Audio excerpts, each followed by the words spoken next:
After I finally won over the clingy female supporting role, Willow, we got hitched. Life after marriage? Mostly chill, sometimes squabbles, but generally happy. That was until I heard the male lead had divorced. Willow bawled her eyes out on the rooftop all night. And then it hit me. The tragic fate of a love-struck side chick is to wait for the male lead to come crawling back. Some destinies just don't change. So yeah, I gracefully bowed out and bounced solo. Fast forward, we ran into each other again, at my wedding. My fiancé was back in the country, and Willow, her bestie, was the bridesmaid. Chapter 1. Anna and I had returned to our home country for the wedding. But bam, she got into a car accident. I freaked and raced to the hospital. Seeing her flushed face, I snapped, "What the hell, Anna? You were driving after drinking? Why didn't you call me to pick you up? You not planning on getting married anymore?" Anna straightened up, leaning into my arms, pouting like a spoiled brat. "Hubby, chill. I messed up, okay? Thought you were super busy. And it was my friend driving, she didn't drink. Who could have known this would happen?" As soon as she said that, a sound came from the next bed. My fiancé yanked the curtain aside, voice sharp, "She's awake? Now spill the truth to my husband. If he gets mad and ditches me, you're dead." I sighed. Even in chaos, she's always so carefree. Her friend stayed quiet. Anna glanced over, frowning at her. "Willow, what are you looking at?" My heart skipped. Could it be? My body froze. I slowly turned. The moment I met her eyes, my breath caught. Willow. The girl I once conquered. Chapter 2. When I got here, the main leads were already tangled. Willow was down in the dumps, her grades tanked. I had to follow the system's orders to conquer her to survive. I threw everything at it, every angle. She had a thing for the male lead, sunny, cheerful, warm guy. So I tried molding myself like that. Daily chit-chats, breakfast surprises, holiday gifts. Even when she gently rejected me, I played dense, persistent, stalking her kinda politely. Truth? I'm a quiet introvert. All that charm was fake. I even thought conquering her was hopeless, until the system popped up. "Host, your conquest value hit 100. Congrats, permanent residency achieved." I didn't even know what worked. Excited but uneasy, I felt like it might be a dream. Willow noticed. Under the sun, she smiled, warm and gentle. "George, just be yourself. I really like you." She'd seen right through my awkward fake attempts. From then on, we chilled, genuinely. College ended, we tied the knot. Slow, steady life, work, chores, movies, the whole cozy package. Then came a call. Male voice, low, miserable. I knew who it was, Makoto, the male lead. He'd divorced. Willow spent the night crying on the rooftop, quit her job, got a new one, leaving early, coming home late.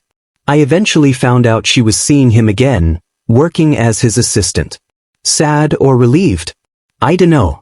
Divorce was smooth. She took what was hers and nothing more. I got a fresh start with the bonus from my conquest success. I sincerely wished her happiness. 5 years later, I found mine. But fate? It had other plans. Willow was Anna's best friend, mentioned before Anna returned. Chapter 3. Willow's stare was intense. Even Anna noticed. Brow furrowed, voice cold. "Do you know George?" Willow's lashes fluttered, lips paling. I spoke first. "Oh, high school classmates. Met a few times." Willow's color returned. She propped up with one hand, polite smile. "George, long time no see."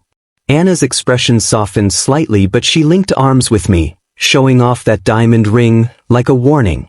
"She's not as pretty as me." "Stop looking at her," she shot, making me laugh. Tension eased.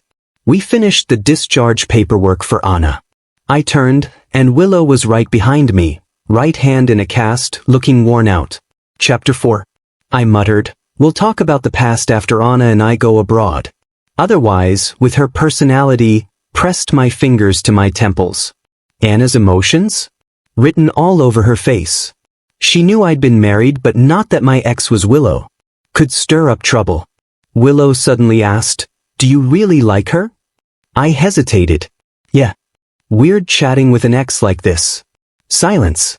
Just as I stood, a man rushed in, naturally pulling Willow to check her.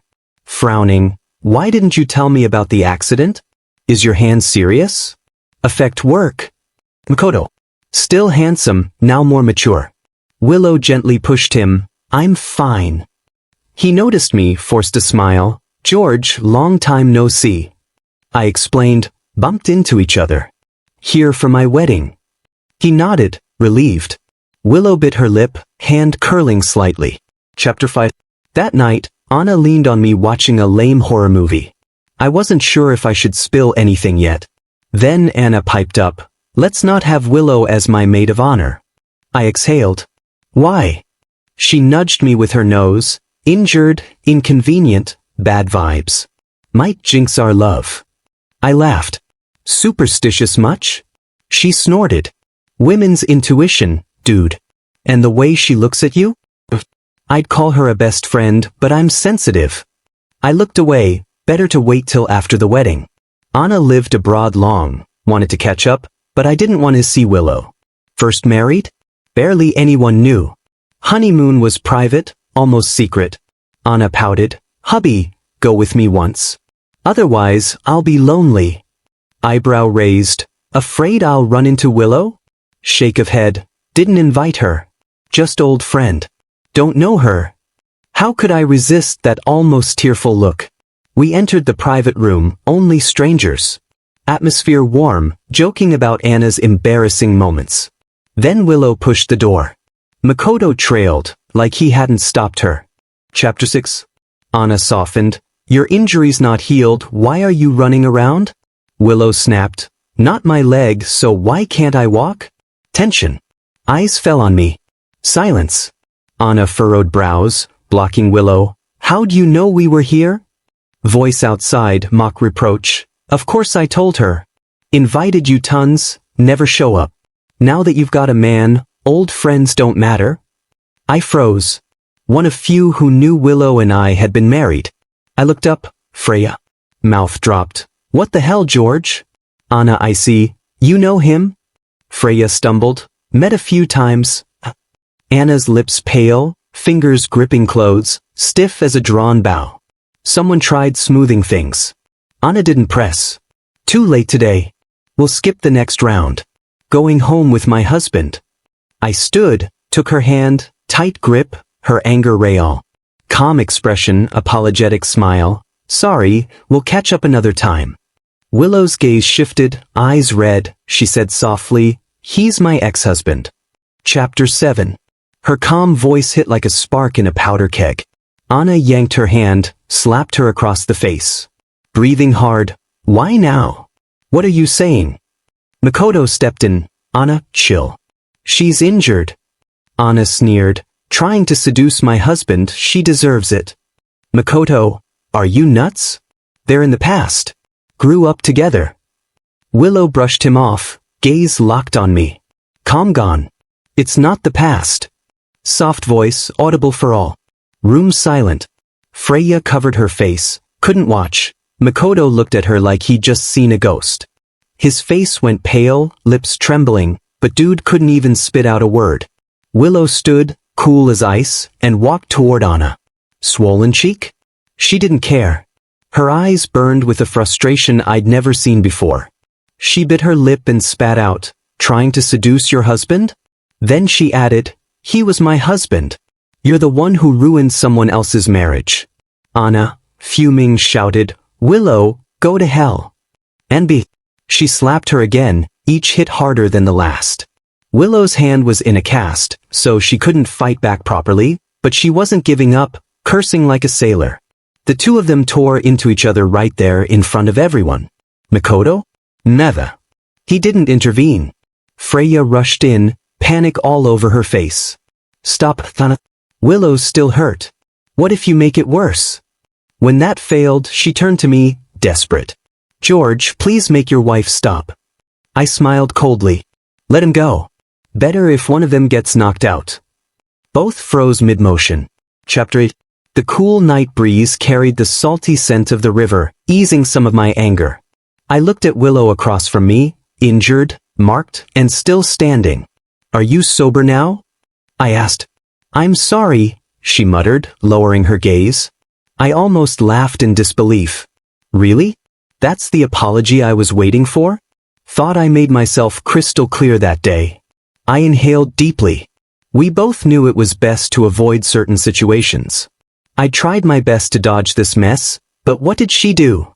I stared at the shimmering river, exhaling slowly. Willow, I really don't get what you're thinking. Why make everyone so uncomfortable? Her voice cracked. I don't get it either. Just like I don't understand why you could leave so calmly back then.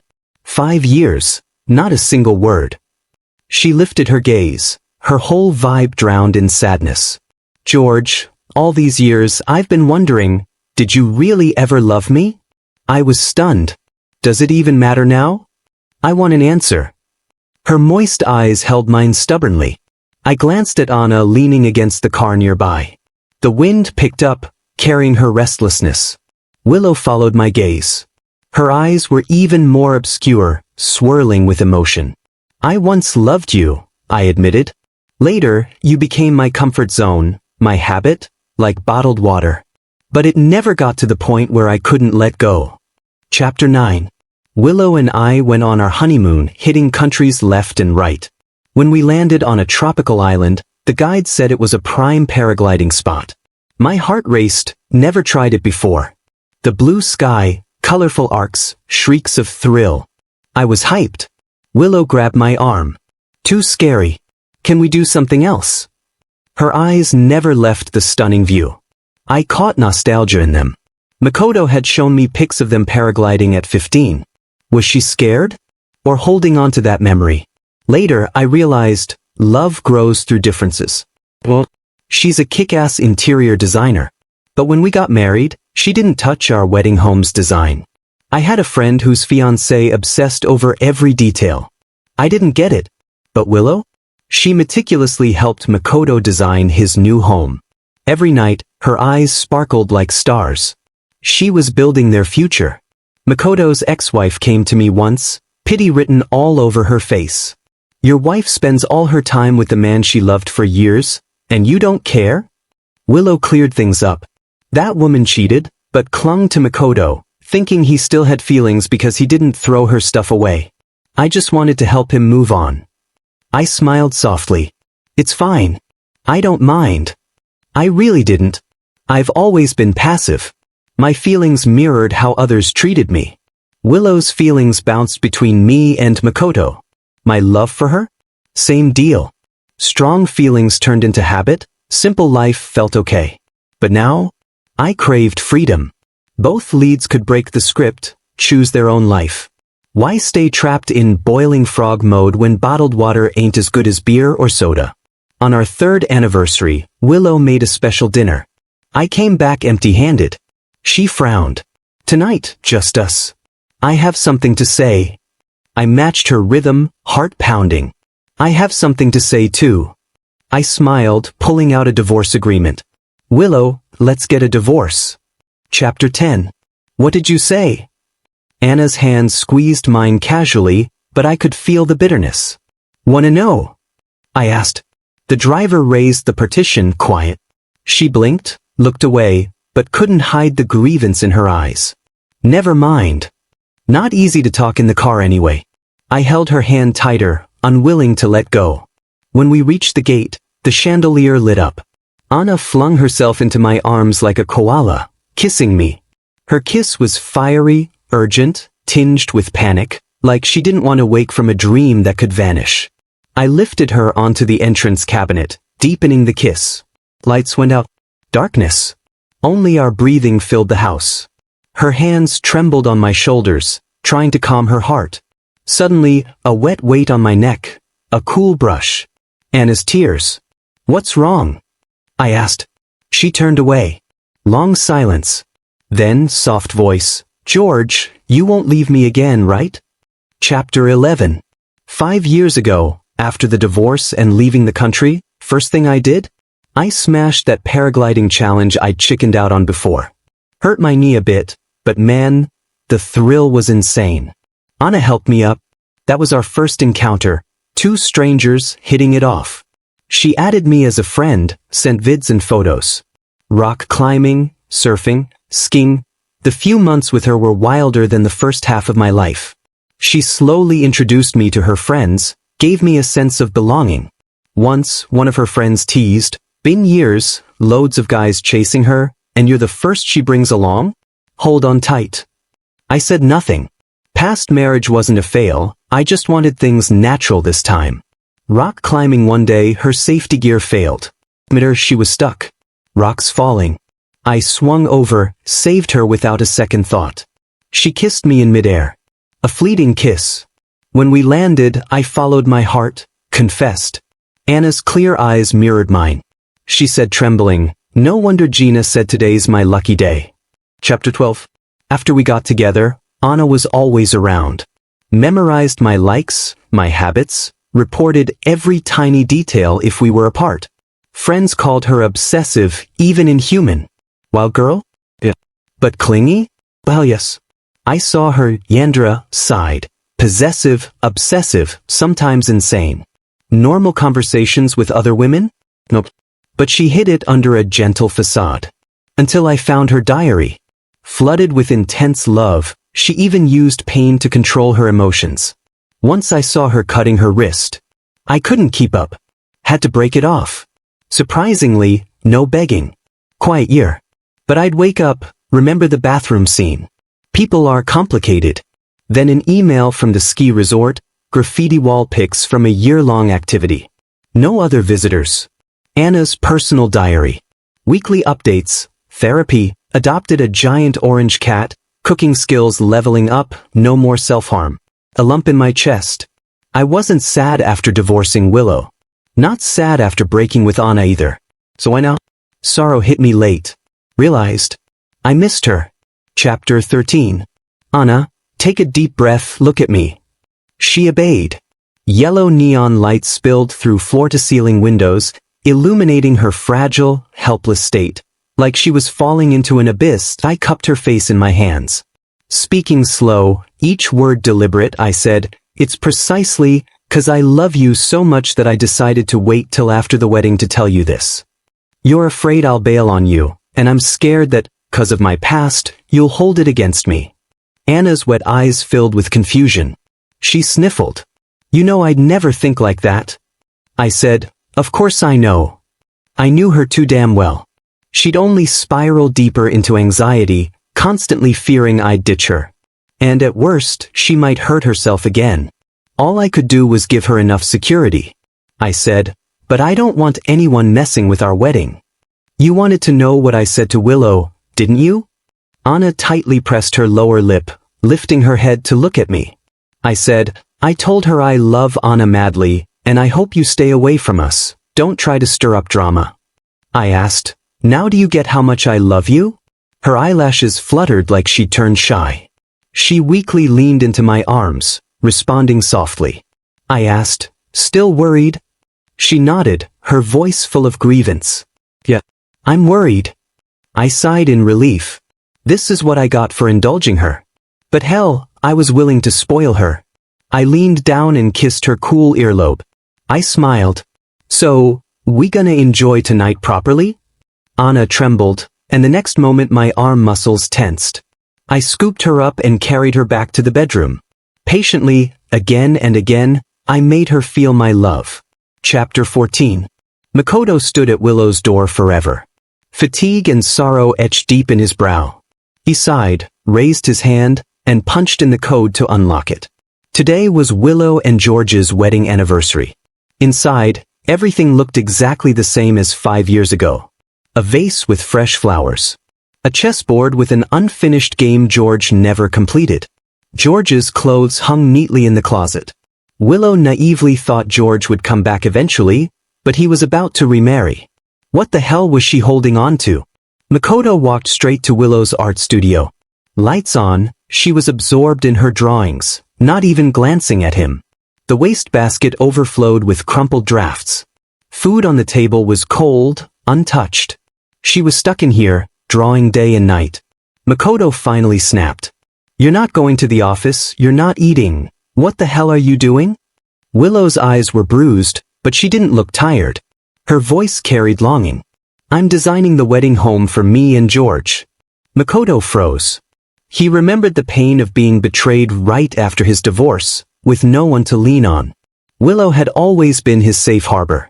He knew she had feelings for him. Unable to return them, he'd felt guilty forever. That's why when George appeared, he genuinely wished them well. Told George about her favorite movies, novels, and hobbies, even invited all four of them to travel together. But hearing they were together, the smile on his face faded. A voice in his head whispered, "This isn't right." That feeling peaked on their wedding day. A simple text on WeChat made his throat tighten. Will Willow really fall for someone else? Will she still care about me like before? The answer hit him in a phone call. Her voice, caring, thoughtful, always there. Makoto sighed, a small smile forming, then realized something was off. Willow was already married. He wasn't a creep. How could he keep thinking about another man's wife? He just wanted someone to talk to, someone like a little sister. There was nothing inappropriate. So, he felt justified asking Willow to come work as his assistant, hoping his ex-wife would think he was already seeing someone. He also had her help design his house, erasing any trace of his ex-wife. Occasionally, she delivered documents, and they casually discussed the house's design. Willow agreed and worked seriously. But Makoto couldn't read guilt or unease in her calm, clear eyes. That attitude, it made him uneasy. He asked instinctively, "You coming here, George won't mind, right?" Willow paused. Silence. Makoto felt a creeping discomfort, a bad feeling. "My anniversary with my husband's coming up. I finished the design, your ex-wife isn't bothering you, so I guess I can quit now." Makoto's mind went blank. All those days coming and going together, the memories, he realized how precious Willow's feelings were. He didn't want to let go. Chapter 15. After learning about their divorce, Makoto was shocked at first, but then, a surge of pleasure he couldn't control hit him. George was gone. Finally, he could chase Willow without hesitation. They'd grown up together. Childhood sweethearts. Supporting each other through tough times was natural. Willow's parents even hinted they preferred him over George. It couldn't have been more fitting. For 5 years, Makoto hadn't dared cross that line. He'd stuck as a stubborn family member. He thought Willow would eventually notice him. But her state worsened daily. She was like a walking corpse. But they'd known each other over 20 years. How long had George been with her? How could she like him this much? Unfair as hell. In the private room, watching her argue wildly with Anna, Makoto finally snapped. Have I not done enough for her? Why can't she see right from wrong? Freya rolled her eyes, dripping with sarcasm. Are you trying to make yourself feel better? If it weren't for you, would they have divorced? Stop lying to yourself, and don't make others the fool. He lied to himself. Wasn't Willow the one lying? 5 years, he humbly tried to please her, endured humiliation. Even his ex mocked him, saying, "You're no different from me." Why should he bear the blame for their failed marriage? He couldn't anymore. Chapter 16. The tension finally cracked with a loud snap. Makoto kicked the table, knocking it over, then grabbed Willow's design sketches and tore them to shreds. Furious, he yelled, "Living like a saint while being a whore, what a joke. After all this, why are you still pretending to be pure? Are you telling me that when you found out I was married, you felt nothing? Are you telling me when I invited you as my assistant, you had no expectations? Are you saying when we were designing our house, you didn't miss those moments with just the two of us?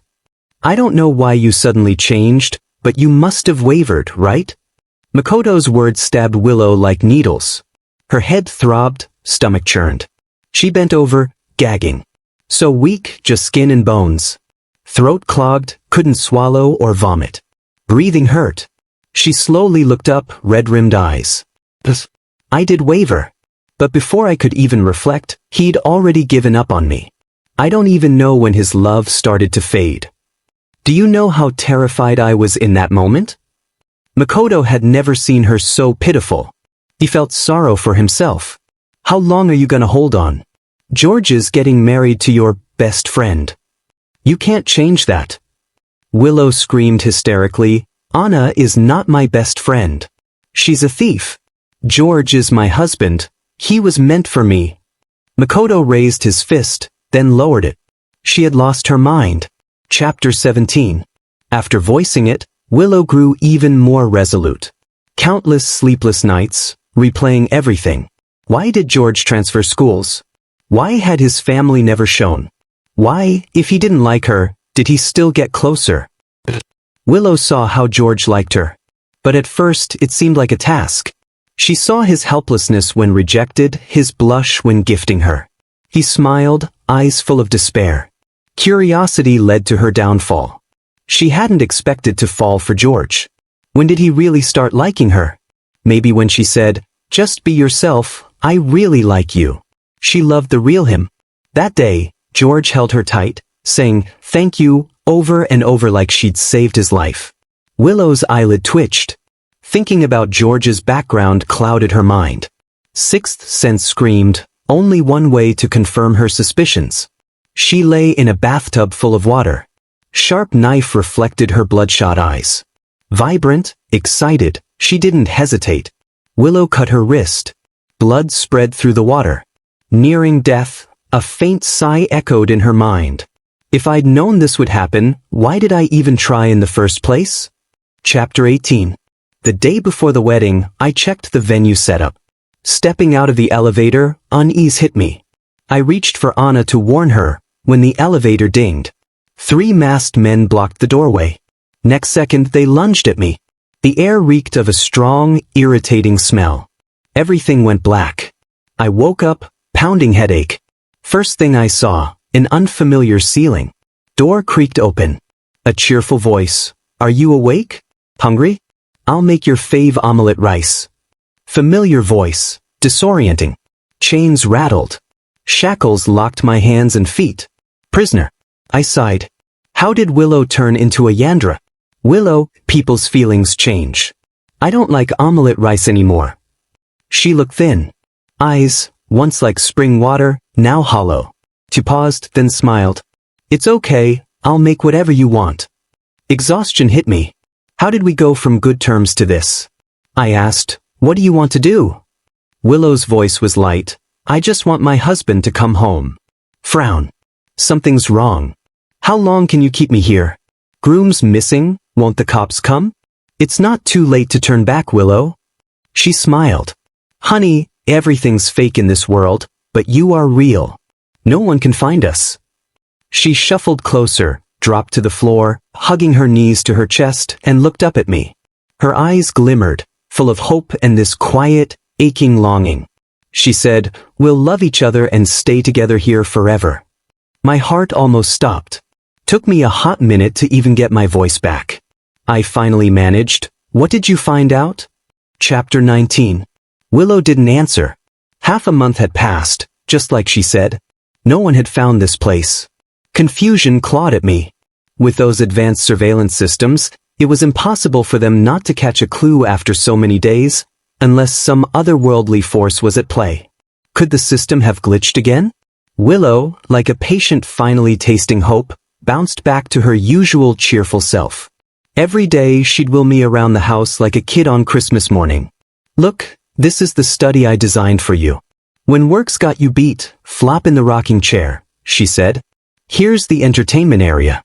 Chess, cards, whatever you want when you're chillin'. And the kitchen.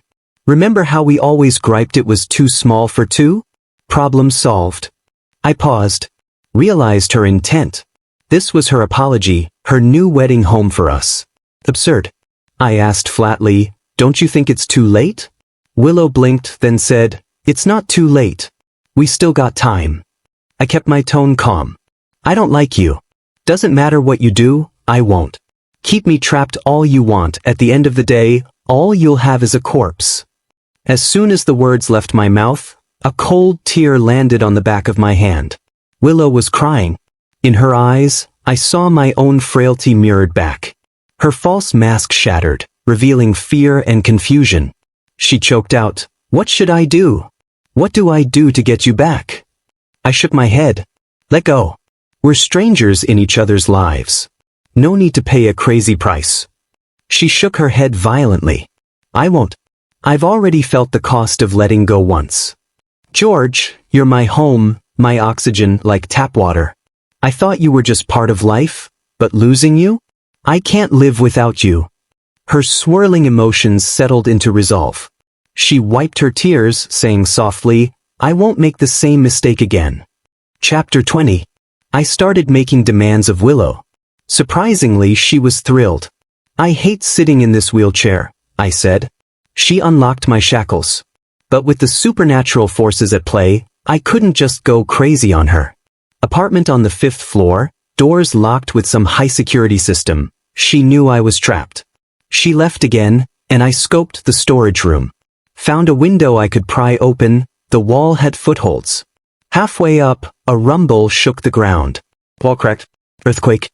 A familiar mechanical voice in my head. Host, follow instructions to evacuate danger zone. No time to freak out. I ran. Sirens wailed. Building collapsed. Anna and Willow stayed behind. Buried in rubble. Fate unknown. I stumbled with the rescue team. Someone gestured frantically.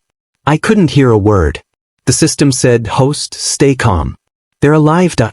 Reality snapped back. The system could save Anna. But saving them comes with a price. 2 choices. Save Willow. Conquest succeeds. You survive. Save Anna. Conquest fails. You die. Your existence erased. No hesitation. I save Anna. The system paused. Do you know why I bonded with you? Your will to survive. But now you'd give your life for an insignificant bystander. George, are you nuts? I chuckled softly. What do you know? Chapter 21. I'd been sickly since childhood.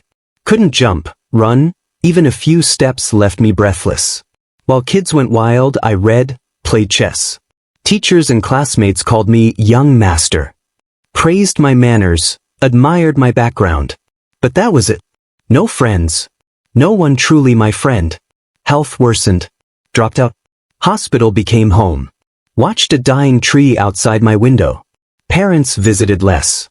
A new sibling came, meant to be happy, just made me lonelier. After the last leaf fell, I closed my eyes. Spring of 17? I'd never see it. Chapter 22.